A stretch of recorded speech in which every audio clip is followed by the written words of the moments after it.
There's no sin a man ever committed apart from self-centeredness. It's the flesh that makes you sin. It's you living for you that empowers sin. But Jesus was totally selfless. It's a given. He's totally selfless. So did he not sin because he came as God? Or did he not sin because he was totally selfless? And he's telling us that we have to deny ourselves if we're going to follow him, and we miss the whole message. So we sign off and always boast in imperfection and always keep an avenue for sin to happen instead of go after God hard, because if you go after God hard and then people say, well, you're trying to say you're perfect and you never sin. Nobody ever said that. But I'm telling you what, he makes it clear in the Bible. It's a choice. And you can live for the flesh or you can live for the Spirit. He said you've received and partake of his divine nature, not dual nature, divine nature. If you choose to have a dual nature, that's going to be found to be your choice.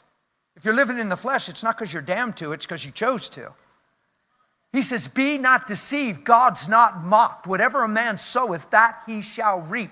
If he soweth into his flesh, of the flesh, not the will of God, of the flesh, not the choice of God, of the flesh, not the sovereignty of God, of the flesh, he'll reap destruction.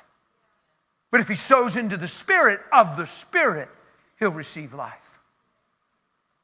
Man, we just don't teach this stuff enough. And when you teach it, people go bonkers. Teachers go bonkers. Pastors and leaders go bonkers. It's heresy. We're always going to sin. We sin every day. That's a gross theology. You're supposed to reckon yourself dead indeed unto sin, and you're telling the people they're going to sin every day. And you're supposed to be dead to it and alive unto him. So I'm puzzled. Well, you're saying you're perfect. Nope, I'm saying I'm not sin conscious. And I'm saying that being not sin conscious makes me righteous conscious, and that produces its fruit to holiness. Now I'm living by the grace of God in a way that I can never live without this truth. So I think in truth is making me free. And I'm thinking I am what I am by the grace of God. And if you try to talk about it, people go haywire. Haywire. And jump on that demonic internet that just throws opinions around like trash. Shame the internet's used more for that than it is righteousness. Just to share people's displeasure and disagreements and throw out opinions. I wish most of us would just sign off of that stuff. Instead of live there and camp there and communicate there. Take a walk and go look in somebody's eyes and love somebody. Shut that stuff off and just go be with Jesus and be with people. Yeah? I'm telling you, I have concerns with where all that, I feel like it's a cancer, not just to society, but really a leaven to the church. Because it's unaccountable opinion platform. And Paul said, don't be wise in your own opinion, and we live in a forum of opinion. And Paul said, don't be wise in your own opinion, and people cast it out like nothing. Well, I think, they're just saying that because, and you're going to be found out that there's a lot of guilt of judgment, presumption, and thinking you're God and you know what's in people's hearts because you interpret a thing a certain way. I can stand here and preach the same thing and 3 people will come out of it and say they heard 3 different things. It's just crazy how that happens.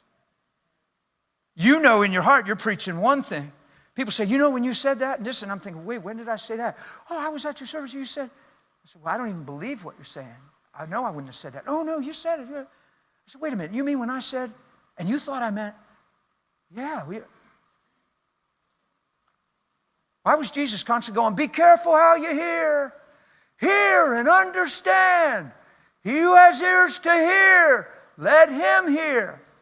See, where your heart sits determines how things go in and out. How you see yourself even determines how you hear. How you see people determines how you hear. If you have unresolved conflicts in your life, you'll hear with the screen. You can look at your Bible and actually think you're finding what you're looking for, but you're seeing it through what you're looking for.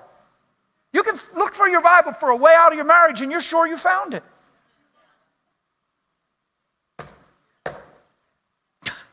Instead of looking here and find a way to be like him and to love and to cover a multitude of sin, let mercy triumph over judgment. Yeah?